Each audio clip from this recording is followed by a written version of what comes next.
Friends, colleagues, a sincere welcome to you all. For those of you who don't know me, my name is Peter Clapes, and for the past 2 years, I've had the honor and pleasure of serving as editor-in-chief of Dianoia, Boston College's undergraduate journal of philosophy.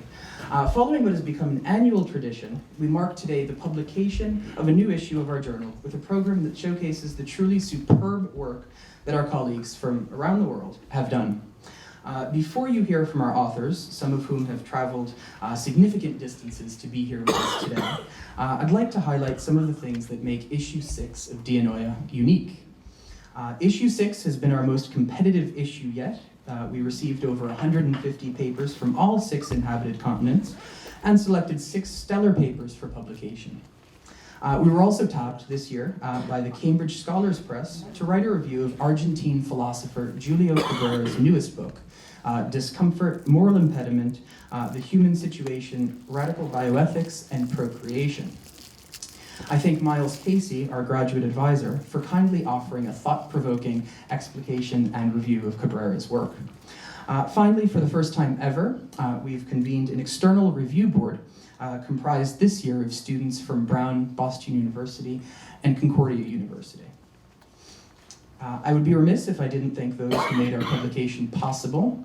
Father Ron Tiselli, our advisor, has offered his sage and expert insights throughout the entire process and has ensured that we stick by our rigorous publication mandate. The production of our journal would not have been possible without the generosity of the philosophy department. Dermot Moran and Paula Perry both deserve our sincere thanks. And Mary Crane and the Institute for the Liberal Arts. Finally, Greg Kasurgis and Media Technology Services annually turn our philosophical content into a work of art.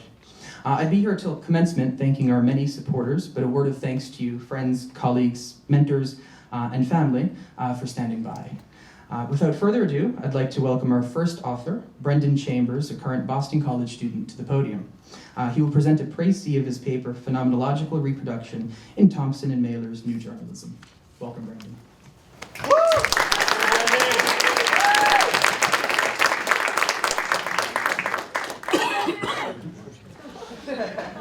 Good afternoon. As Peter said, my name is Brendan Chambers. I'm a senior at Boston College right now.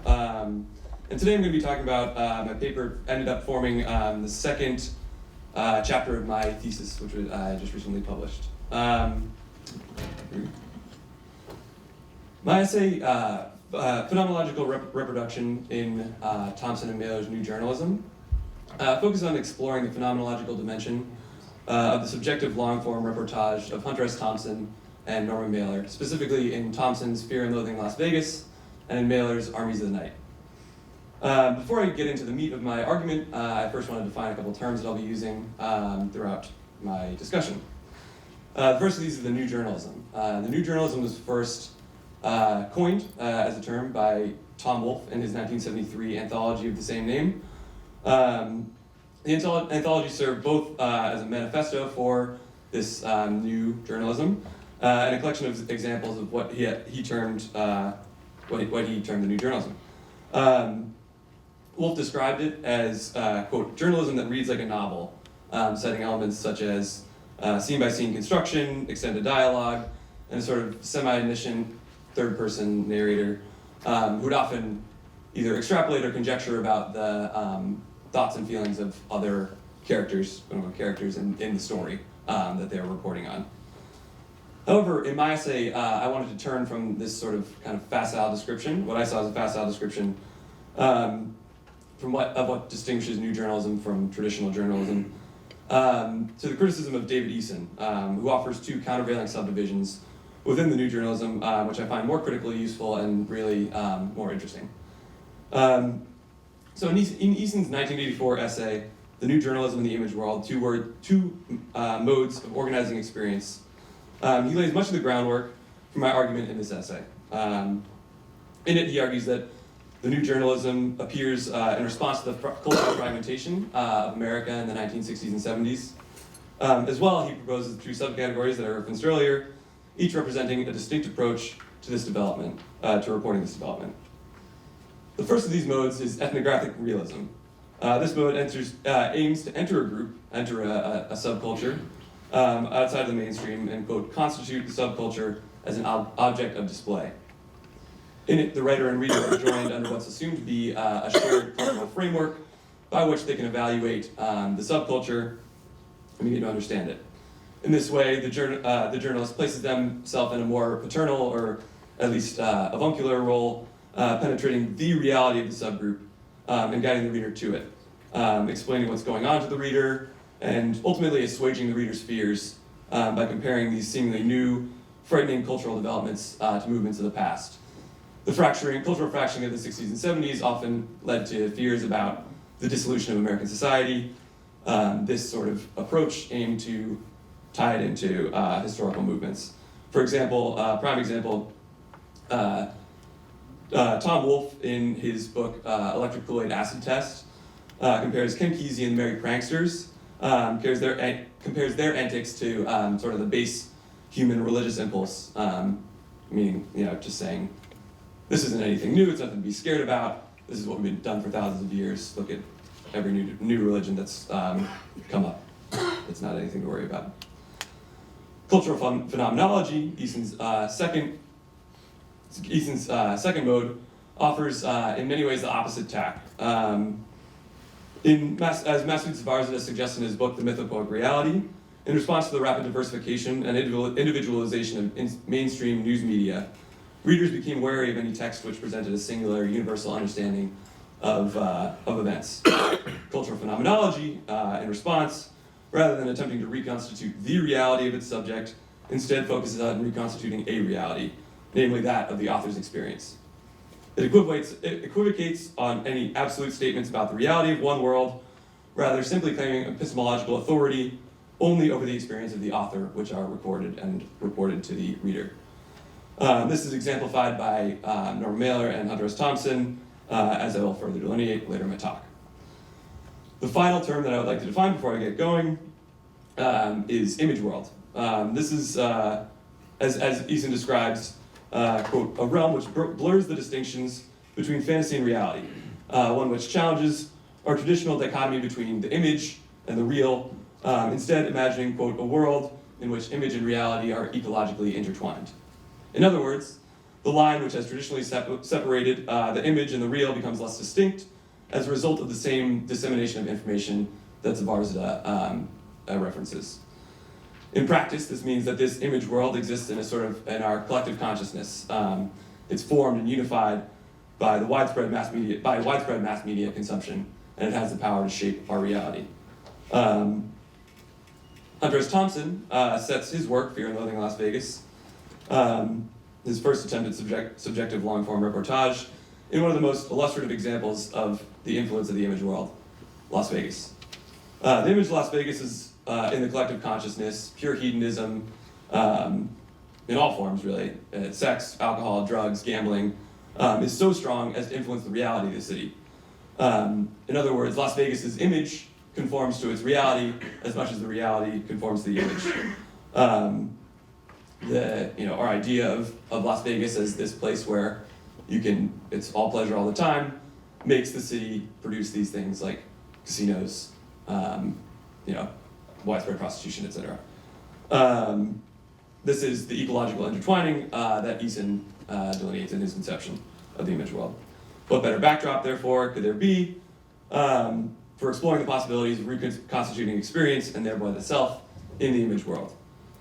Through Fear and Loathing in Las Vegas, Thompson struggles to establish new inroads to his epistemological authority and to truthfully and accurately communicate his perception of events to the reader. Through the character of Dr. Gonzo, Thompson attempts to record his experience in Las Vegas. In it, Thompson engages in a series of reaching attempts, eventually settling in his assertion that epistemological authority lies in individual experience. He sees it as the only information that one can have true authority over. Only by reporting one's phenomenological experience can one hope to really have any authority over the events that they report. To do so, he does things like inserting small tags which allude to the process of reconstruction. He says things like, as I recall, memories of this night are extremely hazy. By doing so, he's extremely candid with his readers about his state of perception, thereby qualifying his report, but at the same time authenticating it. Not trying to hide anything, but instead being upfront in his explanation. Though Thompson would later call Fear and Loathing in Las Vegas, quote, a victim of its own conceptual schizophrenia, I believe that the work still represents a valuable example of exploration into the phenomenological dimension of journalism, one which grapples meaningfully with issues in the rapidly destabilizing world of 1970s America. Norman Mailer was as aware, if not more aware, than Thompson of the reciprocal effects of the image world and the possibilities for using the phenomenological dimension of journalism towards these sort of ends of epistemological authority. And he sought to do so in his work Armies of the Night. In Armies, Mailer engages in a complex experiment, one which both references and attempts to create its own image world. The book is divided into two sections. The first of these is called History as a Novel. In this, Mailer reconstitutes himself as a character in the third person and presents a very unflattering view of himself. He presents himself with all his biases, all his faults, all the stupid decisions that he makes, all while giving us sort of this limited omniscient view of the scene. In the second half of the work, Novel as History, he opens by elucidating the conceit of the novel using an extended metaphor. What he describes is a metaphor of hastily building a tower so as to see the horizon. And then through our, quote, intimacy with the master builder, we can account for any deficiencies in the tower. In other words, what Mailer is doing is retelling his experience of the 1967 March on the Pentagon. However, he's writing this in 1969. This is, in many ways, far too close to give an accurate representation. It does not have the appropriate historical distance to tell this story. As a result, he reconstitutes a character of himself in the first half of the novel, so we may account for the biases and effectively create this historical and critical distance before the time that we would normally need. In this way, Mailer makes use of the phenomenological dimension as a means by which to gain epistemological authority over the story. He gives both a wider scope of the straight history and the smaller scope of his own experience so as to present the fullest account of events. Whereas Thompson retreats into somewhat more solipsistic account to maintain authority, Mailer takes a multifaceted approach, addressing the weaknesses of both subjective and objective reporting so as to craft the truest retelling possible. Though Easton's categories, his separation of ethnographic realism and cultural phenomenology offers a critically useful approach to new journalism, Thompson and Mailer both illustrate the distinction is not quite as dichotomous as Easton might suggest. For Thompson, the solipsistic attempts at cultivating authority at times push past Easton's categories, representing the phenomenological dimension while simultaneously claiming a larger authority, saying, quote, this is what happened, rather than just, this is what happened to me. For Mailer, the reconstitution of self in the text offers an addendum to Easton's categories, whereby, like the ethnographic realist, he's able to penetrate the image to reveal the reality, while simultaneously, like the cultural phenomenologist, demonstrating an understanding of the mutualistic relationship between image and reality. By bringing these authors together, and Easton's categories in conversation, I was able to most fully explore the modes of representation and their implications for the ultimate goal of the faithful, complete communication of experience. Thank you.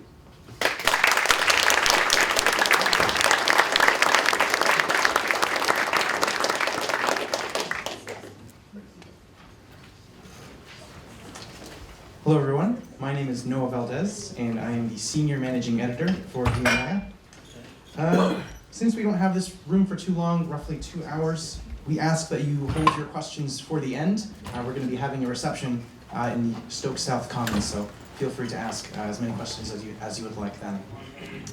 Our next speaker comes to us from Stony Brook University and has written a paper entitled Cognition, Domination, and Complexity, a speculative outline of intersections between cognitive activity and structures of control and the relation to dynamics of complexity and simplicity. Please welcome to the podium Ryan Cardoza.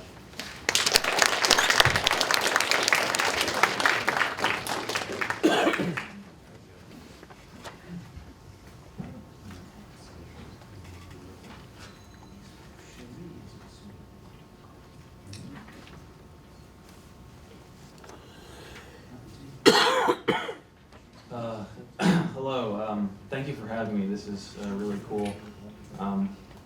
Sorry about the title of the paper. It's really awful.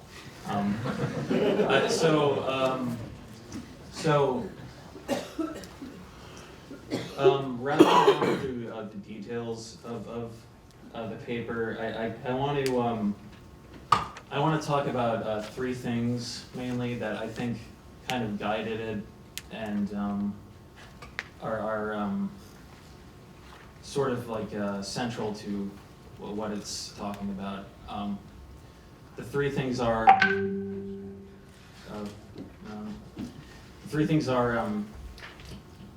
matter as productive, and matter as something that produces sort of emergent properties, and I'll get to that, what that actually means in a second. The second thing is knowledge and identification, and like what these things actually do, what they do to matter. And the third thing is the appearance and reality distinction, and the phenomena-noumena distinction in Kant.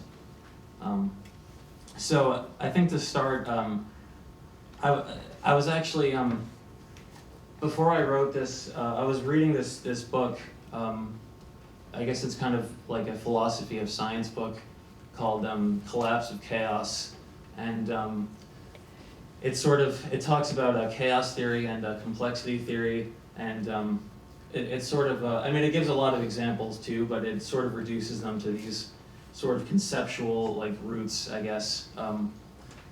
Chaos theory, they talk about that in terms of the concept of like something like a simple cause producing something that's unpredictable and very complex or complicated, and complexity theory sort of in terms of the inverse, something a complex process or dynamic that produces something which is simple, and it has its own like sort of order and logic.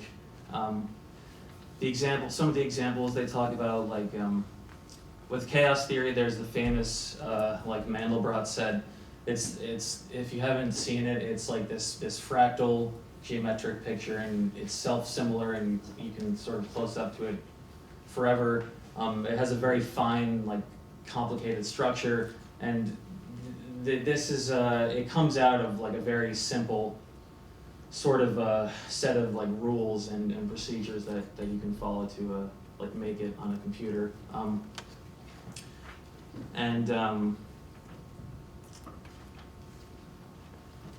And in terms of the opposite, like something complex producing something simple, there's the gas laws. I think the gas laws have to do with average quantities of kinetic energy, and sort of the idea that like these gas laws are produced by the dynamics of like the molecules at like this different level, would be an example of that.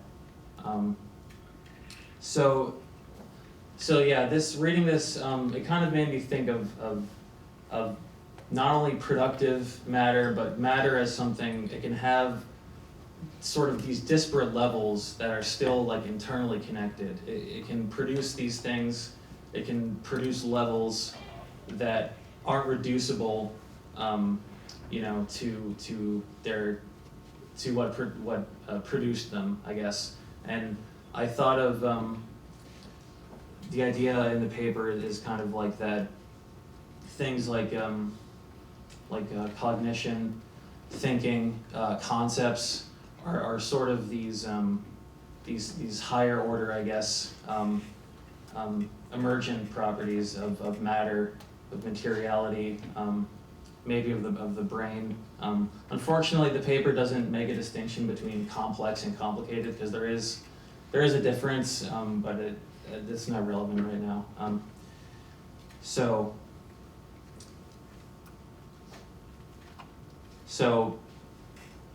matter produces things that can sort of constrain it, and the mechanisms which attempt to constrain and organize matter, being thought and cognition, and one of the ways they do this is by knowing things, by making things known and sort of constructing these orders of knowledge. I mentioned before in the paper, complexity is usually gets thought of as like a high amount of structure, as opposed to sort of like an equilibrium of like non-structure or yeah. So the first thing, knowledge. This is a quote from Will to Power, Nietzsche's notes.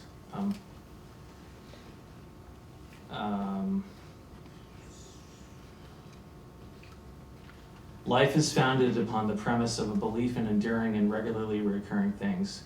The more powerful life is, the wider must be the knowable world to which we, as it were, attribute being. So knowledge is kind of an elusive thing in the sense that a lot of philosophy doesn't refer to it as like an active faculty, nor merely a passive capacity to receive information or input. Rather, it often seems to be determined on the grounds of something which can or cannot be the object of the intellect or of the understanding.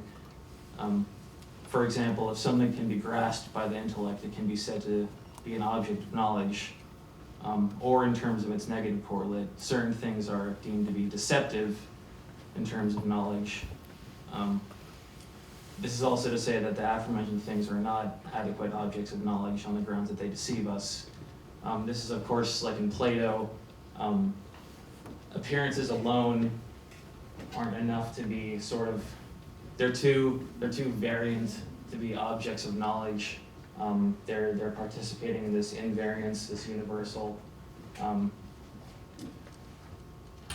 So, yes. But I think the Nietzsche quote kind of offers an additional perspective that knowledge, it consists in this territory, and a territory of what is knowable. However, that there are things which are knowable presupposes that things are capable of being made known. But what does it mean to make things known? And that's kind of what I was talking about. That's what a lot of this paper is supposed to be about. What does it mean to make things known, to integrate things into sort of a unified framework that can actually be cognized. So, what does making things known involve? A few things. Identification is one of them. Just as knowledge implies that there's someone who knows, identification means that there's an agent who identified and an object of the aforementioned identification. An example would be the cognition of an object as an object. I think Kant defines cognition as something like a unified connection of representations or something like that. So having something like that and having having a situation whereby there's a unified network of representations, and there's a sort of an object, and there's a person, maybe an eye, or even maybe like it could be a machine, like a camera identifying it. That's identification. The second thing, organization and sort of crystallization of forms. The progressive construction of elaborate and complex bodies of knowledge, like in mathematics or science or like philosophy even. These bodies of knowledge are not only made of discoveries, but discoveries also come from conceptual theoretical tools which are applied to a type of methodology in an attempt to further sort of maybe discover more things or change the theories or add to the aforementioned body of knowledge. And that's knowledge as like a body of information preservation, not necessarily as as the thing contained in the judgment, like I know something. There's that, and there's also knowledge considered as sort of this body of like past information that's drawn upon. Okay, so yeah, that's the second thing, organization basically. The third thing, application of concepts. This has to do with the last thing I mentioned, integration. the application of terse, you could even say simple or unified, concepts. They could be mathematical concepts. An example of this can be like a scientific discovery, and someone has like a pretty simple, very like easy to understand mathematical concept, but it explains physical phenomena that in itself it's not simple. Trying to think of it like independent of our like experience of it, there's no reason to think it should be simple or easy to understand. But for some reason, the concept, the mathematics, it's capable of integrating our experience of the physical phenomena into this conceptual framework. So that's sort of like, so what matter produces is sort of these higher order tools that sort of reintegrate matter into these knowledge frameworks.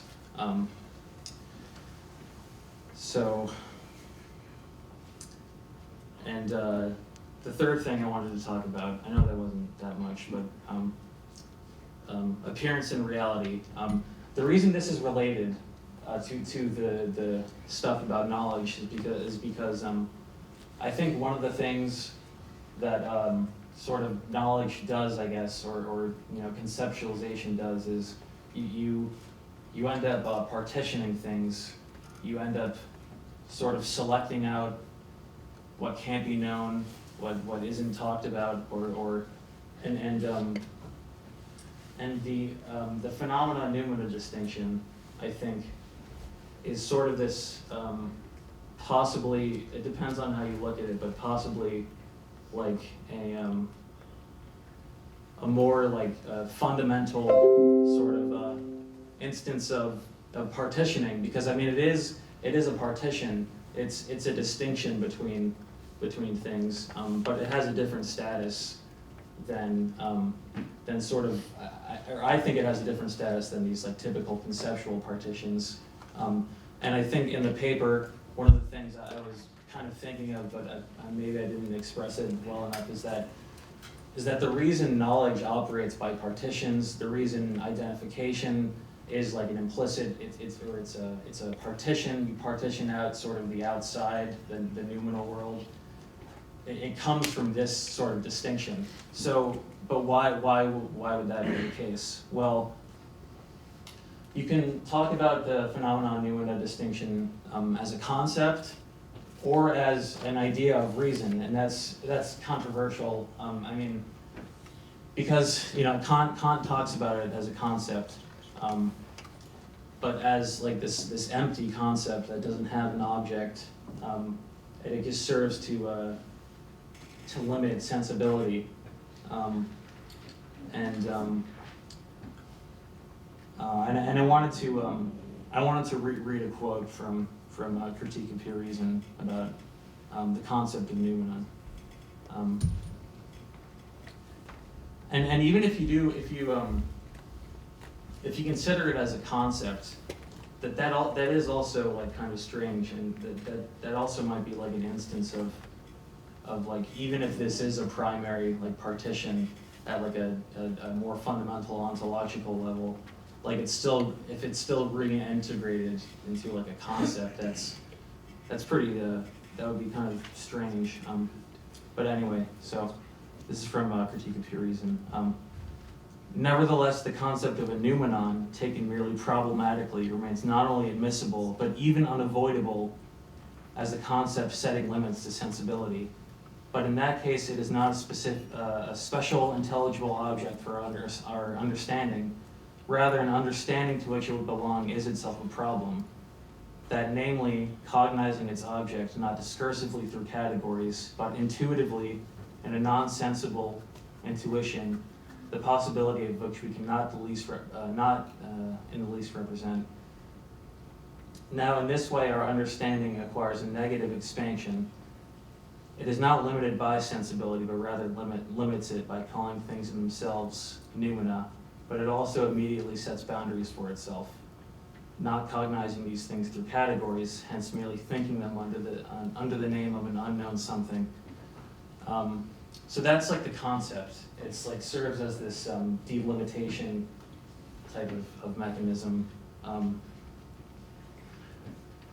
But what's weird about that is that Kant elsewhere he says that that we're affected by things in themselves, like things in themselves. Noumena have like a causal, in a way, it's causal, like a purchase on things, and I think that would also mean like on thinking too. So, and if you consider it, you know, an idea of reason, I think that could mean, it would make sense that, okay, all right, it would make sense that it's an idea of reason, because ideas of reason produce antinomies, and, you know, antinomies, that's what happens sort of when you take reason to these limits, that, you know, you take it past what you're supposed to restrict it to. Yeah, I don't have that much time left.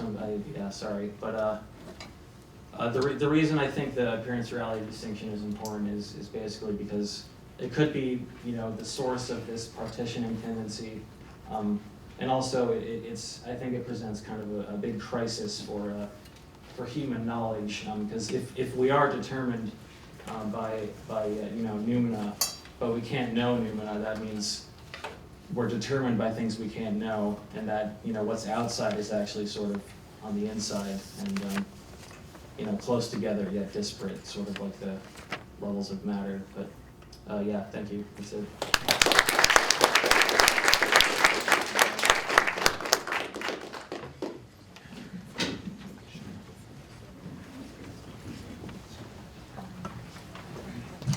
Thank you, Ryan. I'm honored to have the opportunity to welcome to the podium Peter Gavaris, who's written a great paper entitled The Horror of the Real, Filmic Form, the Century in Fritz Lang's M. I met Peter on the first day of Greek class our freshman year. He's a friend, colleague, intellectual sparring partner. Welcome, Peter.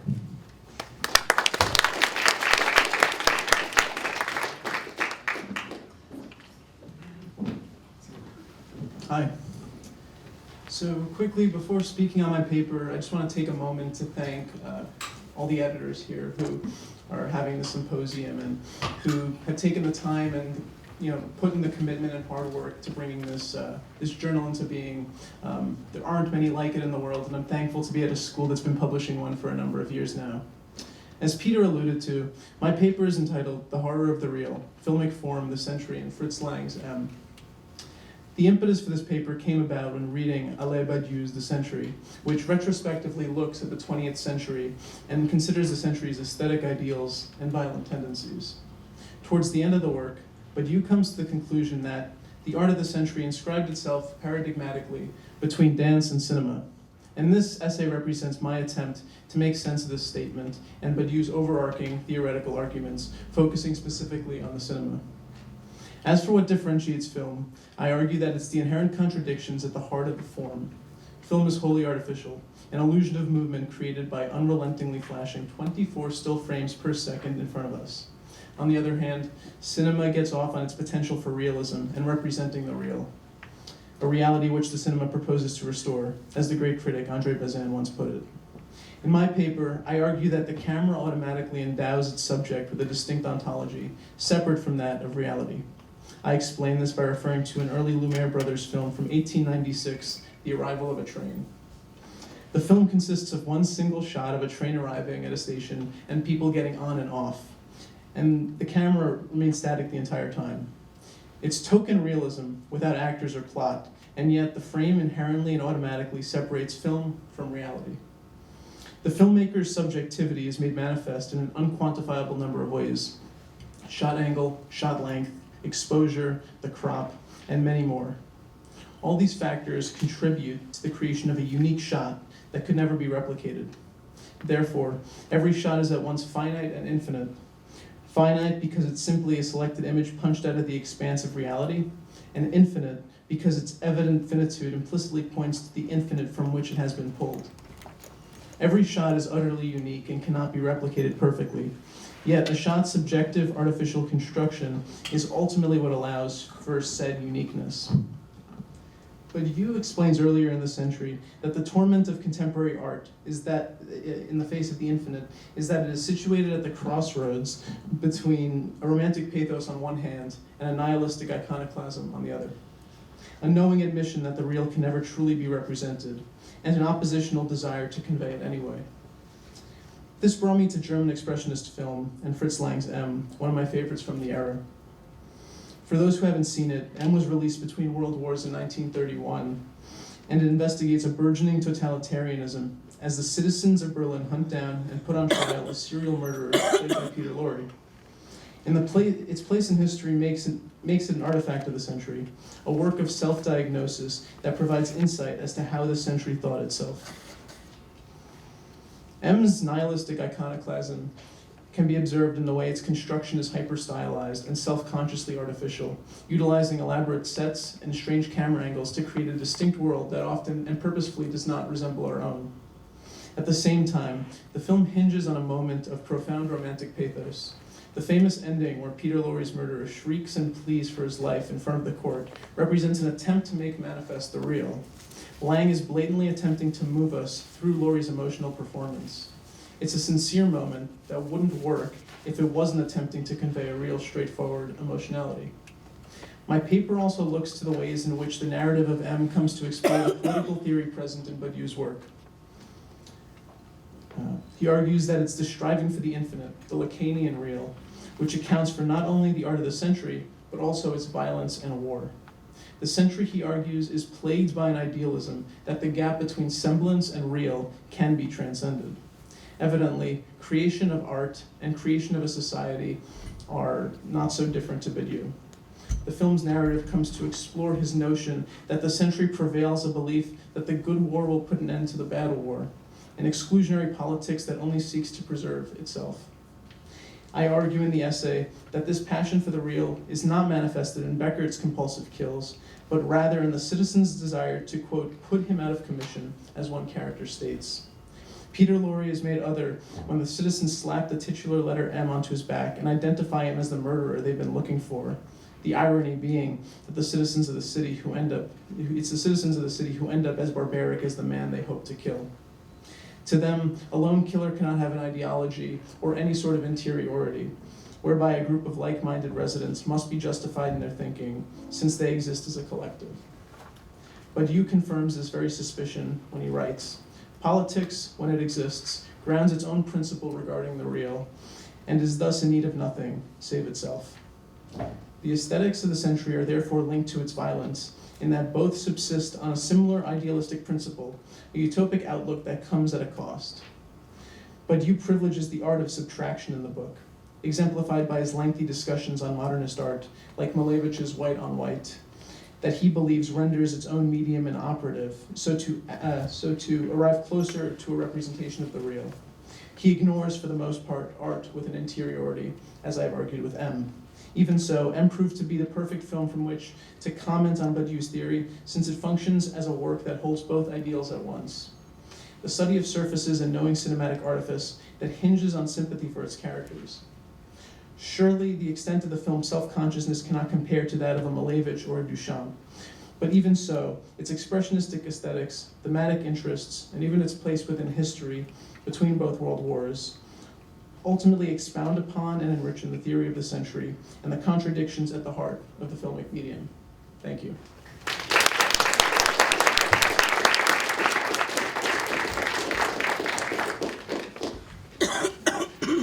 Good afternoon, everyone. I'm Wei Tai Lu, Managing Director of Dianoia. It is a great pleasure for me to introduce our next speaker, who has come all the way from the Pontifical Catholic University of Chile. Gabriel Vidal will present his paper, Pontifical's Critique of Husserl, the possibility of asubjective phenomenology. Please welcome.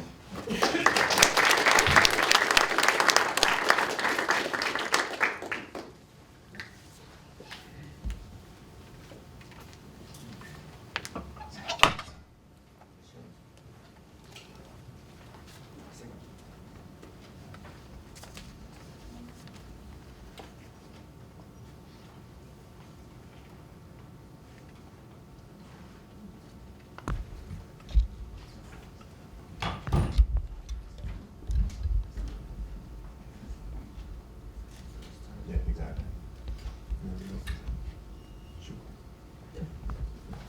Sorry for that delay, and sorry for the sound earlier, it was my computer. So this presentation seeks to present some issues inside Husserl phenomenology. I know there are much more approaches in phenomenology, but I'm keeping in the basics, in its beginnings. So, of course, as the article says, the main goal will be showing Patočka's critique of Husserlian phenomenology and how that leads him to a very interesting project of a subjective phenomenology. So, when we're reading, phenomenology tries to go back to a point where we can suspend our current presuppositions and restart philosophy from the beginning, guided by the Husserl's famous call to go back to things themselves. This is not, however, to be understood as an invitation to return to things in themselves in a Kantian notion. For phenomenology tries to suspend both the realist and the subjectivist positions. It is not that a subject creates things that appear to her, but nor is it that these things are taken to be completely ontologically and epistemologically independent. So, phenomenology has some commitments. The first is epoche. In order to start a project of phenomenology, we must go back to the most basic realization we can, that is, things appear. They come into presence in some way. We do not know for sure if it's only to ourselves, to other kinds of minds, or anything else. All that is speculation that belongs to the realm of beliefs we must suspend in order to go back to things themselves. We must observe the way things appear and describe those ways. That's going to be the task of phenomenology. So, refraining from positing any thesis or speculation about what things appear is epoche. You must just observe. The second is reduction. If we follow through on this first commitment, we realize that things do appear for or before something, namely to a consciousness. But phenomenologically, the only thing we can say about that consciousness is that it's pure direction towards an object. It's not a mind, but rather only an intelligible pointing to our contents. This notion of consciousness is called intentional consciousness by Husserl. And here appears the second commitment, that everything that appears does so far only insofar as it appears to an intentional consciousness. So, not going beyond this consciousness is a commitment called reduction by Husserl. So, Epochean reduction are the two basic tools of phenomenology. So now, from this structure, Husserl reconstructs how we understand perception. So we have first Ile, that's pure sensory data, raw material. Then we have noesis, is this pure sensory data now animated and pointing towards something. And then we have noema. It's the moment where the thing presents itself. So we could call noesis the subjective moment where consciousness points towards something, and noema the objective where the thing points back. So here's an example. Ile would be, for example, the pure green. Noesis will be now sensory data with reference, so it would be the green of a leaf. And the noema would be the leaf itself. The other thing that's important is that already in perception we have the unity of the object. It's not that we need a concept to reunite a multiplicity in a unity, like in Kant, for example. We already have that in perception. That is called apprehension of unity.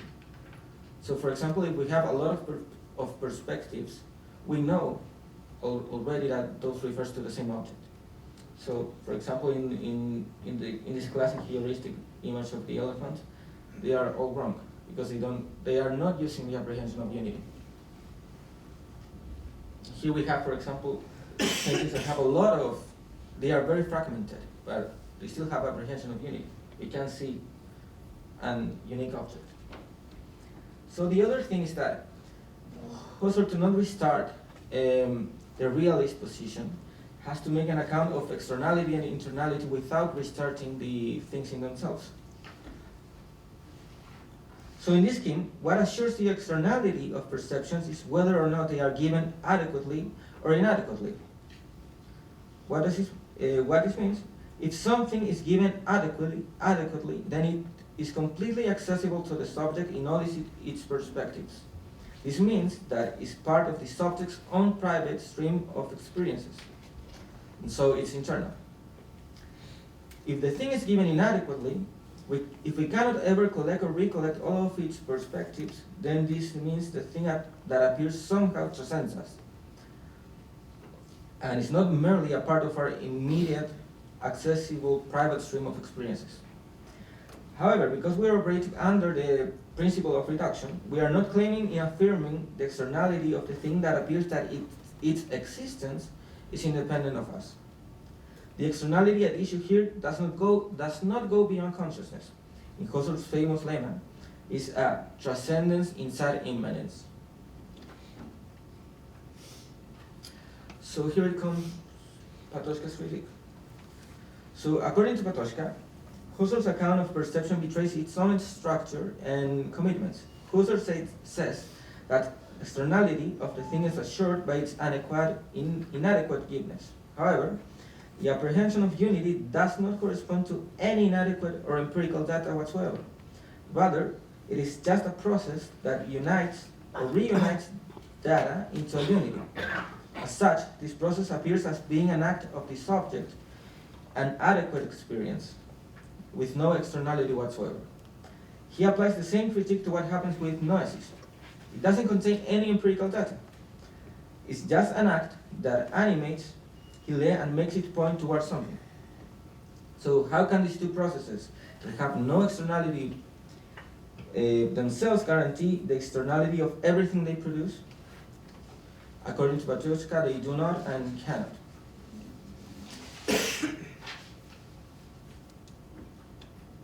So according to this line of critique, the scheme betrays itself and transcendence inside immanence fails. Transcendence inside immanence reduces everything to mere immanence. So only the subjective acts remain, and Husserl is left, contrary to his intentions, as a mere subjectivist. So the other critique is,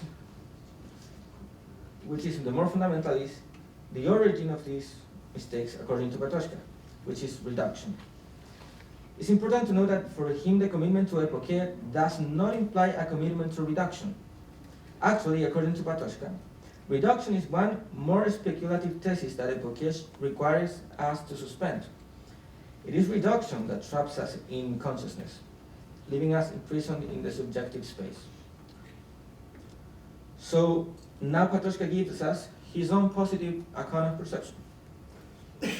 Once liberated from the prison of reduction, one can correct Husserl's account of perception according to Patočka. The fundamental noema-noesis scheme is replaced by another structure, which marks a fundamental division between thing-like objects and non-thing-like objects. Both are equally objective, because they appear before us and inadequately. But one lacks reference to an object and the other has reference. It's like when you wake up from a dream, like here. At first, objects appear with fuzziness and without the contours of things. Then they start to acquire the contours of things. However, remember, this is only a heuristic example, because what really happens is that in both cases, the sensory data is the same. I think it's a great example when you think of staring at nothingness. You're staring at nothingness and really losing your thoughts. You're actually watching something without watching it. So you have a sensory data without reference that is non-thing-like. And when your friend shouts at you and tells you, hey, I'm talking to you, you wake up and then you have the reference. That is thing-like. So,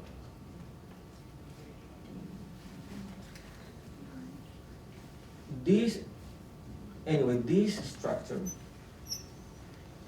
responds to an even more fundamental structure, that is emptiness and fulfillment.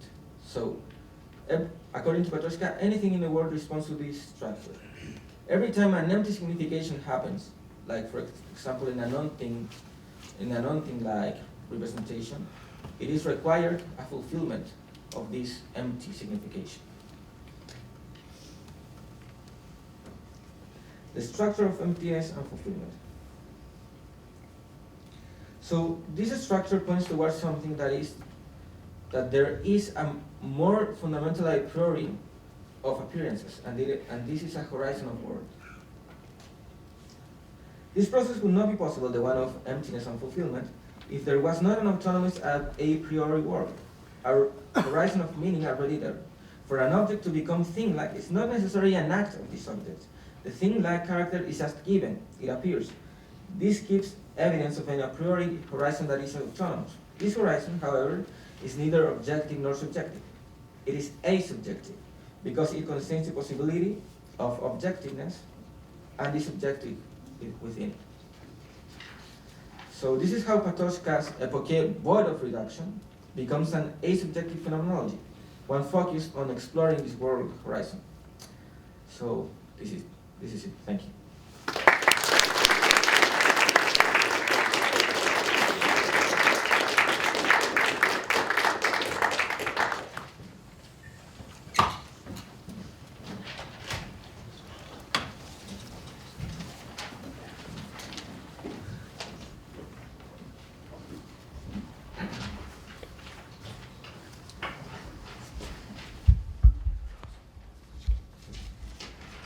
Hello everyone, my name is Ethan.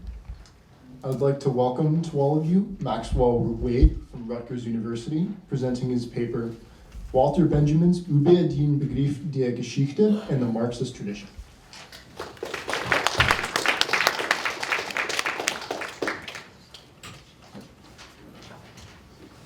All right. Hello, everyone. First off, I'd like to say a big thank you to everyone organizing this event. Thank you so much for the warm welcome. It's great to be here. I know the effort that goes into putting on something like this, and so your efforts have been greatly appreciated. My paper itself is focused on a very sort of specific debate within the history of Walter Benjamin studies, specifically around one of his most famous works, Theses on the Concept of History, or On the Concept of History if you want to take a more literal translation. It has a very long and complicated historical reception going all the way back to the 1950s and 1960s, and it has been very polarizing in its reception, but this is often for a good reason on my way. The competing interpretations stem from the fact that the text itself is deliberately provocative and deliberately challenging, both from a political standpoint, from a philosophical standpoint, and from a religious standpoint. It combines elements together that are unusual, unorthodox, and presents them in a way that is meant to deliberately shock the reader, challenge the reader to rethink politics, rethink philosophy, rethink time. But at the same time, although you can still feel the shock of the text when you read it today, a lot of it has become domesticated into some very standardized interpretations that I seek to challenge in my paper.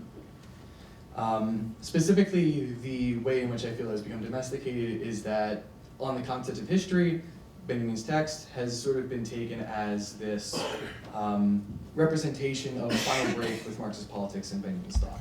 It's this sort of dark night of the soul for him politically, where he abandons his previous political commitments and has a retreat into this Jewish messianism. That's generally how it's portrayed.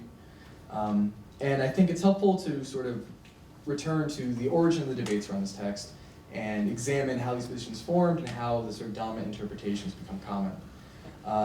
When it was first published after Benjamin's death, the first people to really attempt any broad commentary on the text were Gershom Scholem and Bertolt Brecht, who appropriately both knew Benjamin and were very friends or mentors, influenced each other, and represent sort of twin influences, with Scholem representing Jewish religious scholarship and philosophy, and Bertolt Brecht representing sort of culture and Marxist critique. And these two thinkers, Brecht and Scholem, I take them to represent two opposite interpretive poles that stand and still shape the general reception of this text and its relation to Benjamin's other work. So you have Brecht on one hand, who takes a very reductionist and very strictly Marxist reading of this text, and he completely downplays the theological content of On the Concept of History. So the angel of history, the explicit description of Jewish messianism. These are seen as sort of aberrations or odd, but they don't seem to have any relevant content to actually look at the text itself. And conversely is Gershom Scholem, who reads this as what I describe as the sort of the dominant understanding that it has today, where this is a fundamentally religious text, a text that has liquidated the Marxist and historical materialist content from philosophy to the point where Scholem says that it exists only in name only. And so these two positions, I say, have become the general defined terrain of what constitute most scholarship around this. So Michael Lowry and other people have generally sort of fit between these two poles, either taking it as this is a Marxist text with sort of other influences, or taking this as this is a religious text with Marxist set-dressing. And if nothing else also, people generally agree that the text represents something that's fundamentally non-Marxist, in that it rejects historical teleology, it rejects notions of progress, it rejects notions of history progressing toward some solution. And in many ways, I want to try to push back against this in my essay. And I basically approach the debate with the goal of outlining a position that recognizes this text as both continuous with Benjamin's thought, while still embracing his most radical moves and not trying to sideline large portions of the paper. Most interpreters take it as sort of an either-or dilemma, where you're forced to choose between either you keep the mysticism or you keep the Marxism, but you can't keep both. They're irreconcilable. They are oil and water. And I think this stems from a fundamental misunderstanding of Marx and Engels' own positions. And in my paper, I try to do sort of an interesting project and tease out the ways in which the certain dimensions of Marx that are neglected in the general scholarship that tries to portray him as this arch-materialist, arch-atheist with sort of no mystical set-dressing, no mystical trappings. And this view of Marx as being purely secular, purely non-religious, is dominant prominently because of the way in which Marxist critics themselves want to frame it that way. But I think ultimately the contradiction, or the supposed contradiction, between Marxism and mysticism is a historical one and a contingent one, but I think recent discoveries in the Mega point that it is not a necessary one. So for example, most people will be surprised to hear that Marx praised the Protestant mystic Jakob Bohm as a great philosopher, or that Engels spoke of Thomas Müntzer as being a more developed or more accurate socialist theorist than his 19th century contemporaries.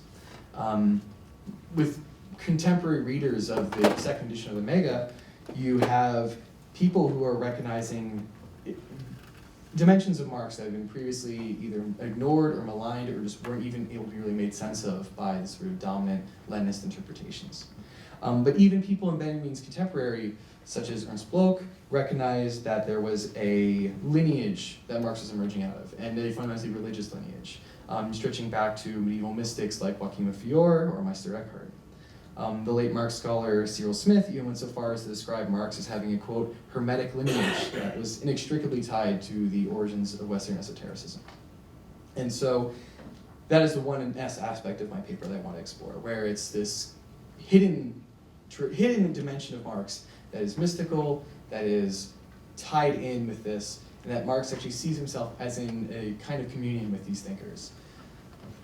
So the second difficulty, I think, in taking the rupture or the view espoused by Scholem is that Benjamin always critiques politicians to his right, to his right wing. His critiques are reserved for social democrats, for centrist politicians, but he speaks very favorably of Marx, of Engels, of the Spartacist League, Rosa Luxemburg.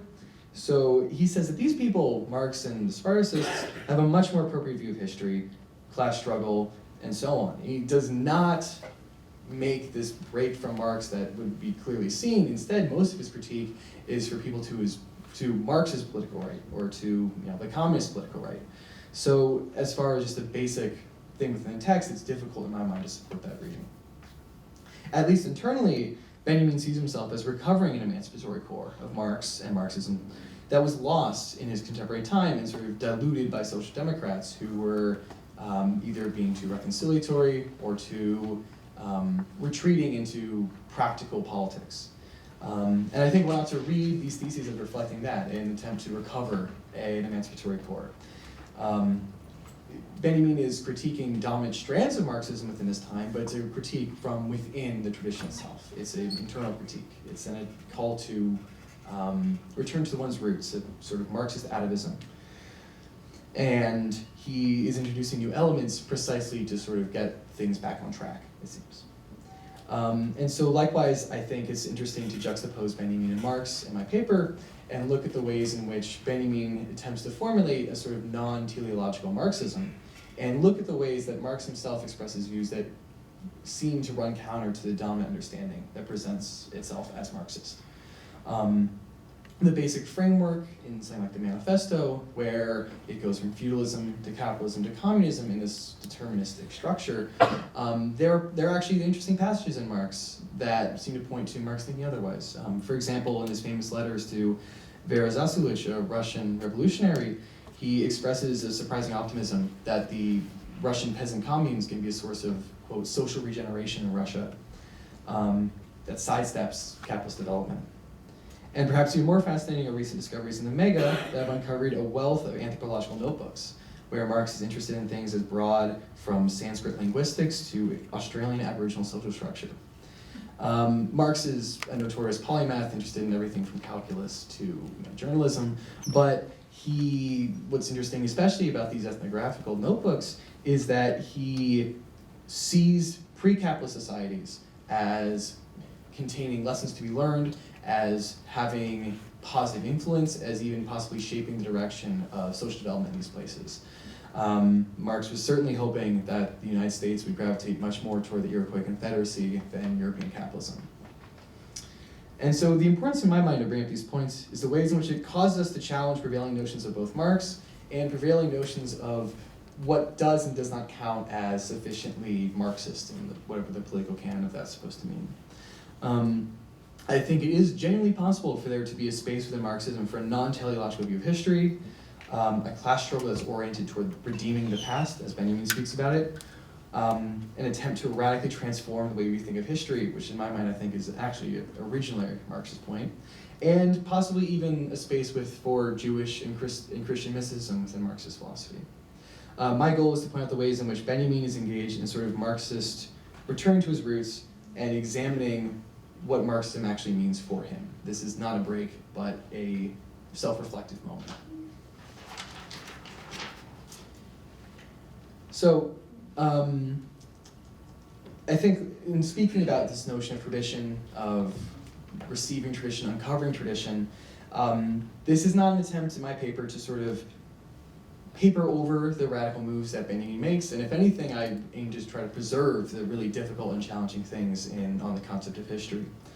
The introduction of stuff like Kabbalah, Jewish mysticism, does not pollute some pure originating Marxism, but rather it reveals something that's already there and present within the tradition, and draws one's attention to the way in which, as Benjamin puts it, that, quote, the revolutionary power of Marxism stems from its secularized messianism.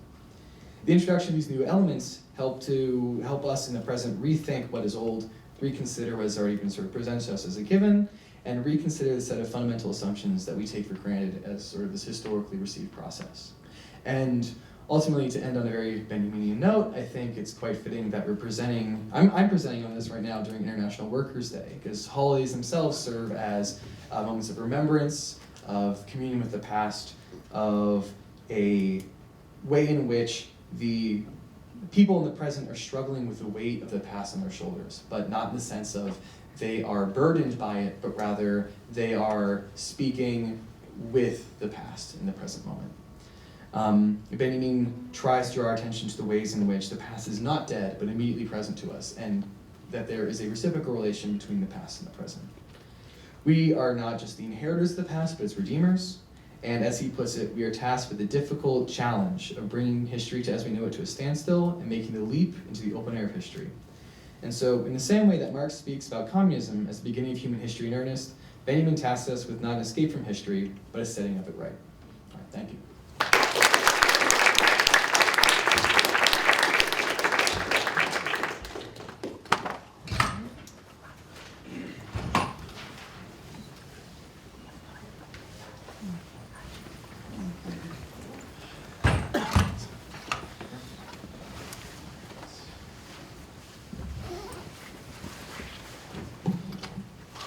For our final lecture today, Alex Sushanoff of Concordia University will be presenting a paper authored by Natasha Buden-Pearson, who is unable to be with us today, entitled Merleau-Ponty and Barthes on Image Consciousness, Probing the Impossibility of Meaning.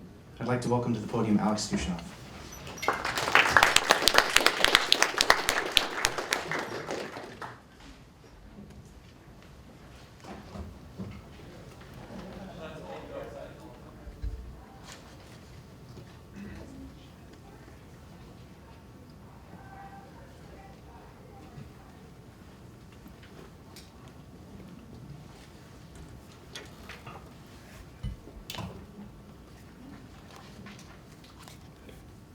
Greetings, everyone.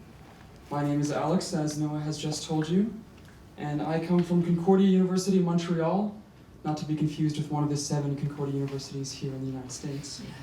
And I have just finished my studies in philosophy and music with a sprinkling of ancient Greek at the very end, just to cap it all off. Now, despite my best efforts to read nothing other than Instagram captions for the next year, I nevertheless find myself here at this symposium to read and to talk. And despite my best efforts to abandon the Academy's metaphorical worship, I nevertheless find myself here at this symposium to add another bullet point to my CV in an effort to win the arms race and beat you all getting into grad school. I was one of the external editors for this journal, and I'm here today in lieu of Natasha Pearson, a fellow Montrealer at McGill, who unfortunately could not make it. And I'm going to introduce and briefly comment upon her paper entitled Merleau-Ponty and Barthes on Image Consciousness, Probing the Impossibility of Meaning. In short, the paper sets out to compare Merleau-Ponty and Barthes' respective theories on meaning-making in visual media, notably painting and photography. Pearson begins the paper by drawing our attention to each thinker's respective views on the matter. Although it is not made explicit by the author, what seems to be at stake here is what precise role the viewer plays in the process of meaning-making. The two thinkers were, of course, fascinated, perhaps vexed even, by aesthetic matters. Merleau-Ponty, fascinated first with human perception, made the ambitious attempt to ground scientific claims in the phenomenological given. For scientific claims presuppose perception. Perception introduces bias, and he wants you to notice this. He's perhaps best known for his work on perception, time, and the philosophy of nature. He nevertheless devoted significant attention to aesthetic matters, especially in Eye and Mind and Cézanne's Doubt. Poetically, as we know, he died of a brain aneurysm with a copy of Descartes' Optics open at his desk. Barthes, a rough contemporary of Merleau-Ponty, came into vogue just after Merleau-Ponty's time. Best known for his work on literary criticism, his late career effort, Camera Lucida, upon which this paper focuses, presents an at times chilling meditation on photography and its connection to death. For Merleau-Ponty, the meaning we give to the world is informed by how we experience it in and through our bodies. We thus create a brute meaning by drawing upon the fabric of the world because our bodies are inextricably linked to it. Merleau-Ponty holds that paintings are the repository of meaning given to the painter through her vision and movement. The painter's eye is an instrument that moves itself, a means which invents its own ends. It is that which has been moved by some impact of the world, which it then restores to the visible through the traces of the hand. As viewers, we ourselves are moved by paintings, and thereby imbue them with our own meaning. Merleau-Ponty holds that paintings are infinitely meaningful, for each of us draws upon our own lived experience. Giving meaning to a painting is therefore an act of interpretation on the part of the viewer. It is a hermeneutic. For Barthes, photographs wound us. He argues that pictures resist meaning-making, for although they provoke an internal agitation within us, this affect can never be wholly explained. He distinguishes between two realms of meaning within photographs, the studium and the punctum. The studium constitutes something like the facts of the photograph, their history, cultural significance, symbology, etc., and by extension, their outward appearance. The punctum is rather the punch or thrust of the photograph. It is precisely this that wounds us, in his language. Usually a small detail, but one that nonetheless unsettles us in a way that cannot be fully articulated. The punctum supplants the more straightforwardly obvious meaning of the studium, and importantly, Barth conceives of it as something both inherent in the photograph as well as something we as viewers bring to the table. The author here draws upon Freud's account of the uncanny to further elucidate the punctum, though I don't know how the resources to go into this. Moreover, the author goes on to compare Barth's account with Freud's understanding of the death instinct or death drive, but here the author fails to make explicit a key biographical detail and an essential feature of camera lucida, namely the death of Barth's mother, Henrietta, with whom he lived for over 60 years. More on this in a moment. Now, it's not very fair to critique somebody who isn't in the room, but this is in a certain sense my job as editor and as commentator. Now, there are a few key issues I would like to address. First, the issue of whether or not meaning-making is possible and how exactly each thinker conceives of meaning-making seems unresolved in the paper. For instance, the author takes at face value Merleau-Ponty's claim that paintings are infinitely meaningful. She uses the example of William Klein's picture, May Day, 1959, and argues that this picture will always be about an old woman with a scarf wrapped around her head, and never about tulips in 17th century Amsterdam. She asserts, therefore, that it would be incorrect to claim, as Merleau-Ponty would, at least on her account, that May Day 1959 could be interpreted in an infinite number of ways. I think this is both uncharitable to Merleau-Ponty, and I think it also fails to understand what it is that he's getting at. Moreover, while she seems to ascribe to Barth the view that meaning-making is impossible, we are nevertheless part of the making of the punctum, as pointed out earlier, and presumably each of us could in theory identify different punctums within the same photograph. Second, the author sometimes fails to make clear when she's the one who is drawing comparative connections and not the thinkers that she writes about. Notably, she writes of Barth's critique of Merleau-Ponty in Camera Lucida. There is no such critique. Likewise, she writes of Barth's connection with Freud as if it were Barth's own, although only 2 mentions of Freud are made in the entire work. Third, in the concluding paragraph, the author seems to retract some of her comparative claims and ostensible favoritism of Barth's view. She argues that Merleau-Ponty's theory does not consider the issue of the death instinct, but it's not clear to me why it should do so in the first place, especially if we mean the death instinct in this particular Freudian sense. Moreover, as I have already stated, Barth's focus on the death instinct has a clear biographical and not merely philosophical motivation. But this leaves room for the author, of course, to do some work. It seems to me an open question of what Merleau-Ponty's thinking through art could tell us about the death instinct. Fourth, relatedly, and finally, only in the concluding paragraph does the author address the issue of the 2 thinkers' focus on different mediums. And this seems to me a critical issue. The temporality of the 2 mediums, photography and painting, are vastly different. Barth's focus on death in photography could have something to do with photography's capturing of a single instance in time, a snapshot, a document of a moment passing away. Merleau-Ponty's description of paintings as living and breathing could perhaps be because the medium is more active and involved on the part of the maker. Painting is indeed bodily, it requires the work of a careful hand. All this to say, the goal of any comparative paper should be to show how the comparison sheds light on something otherwise unclear in each thinker's thought. But it's not clear that this paper succeeds in doing so, and unfortunately, it's not clear why the comparison is being drawn in the first place, especially if it is being tossed out in the final paragraph. To conclude, every paper, of course, has a word limit. No paper can address every philosophical issue. Nevertheless, I would urge the author to push herself and to address at least some of these issues. I think the resulting paper would be much stronger as a result. Thank you very much.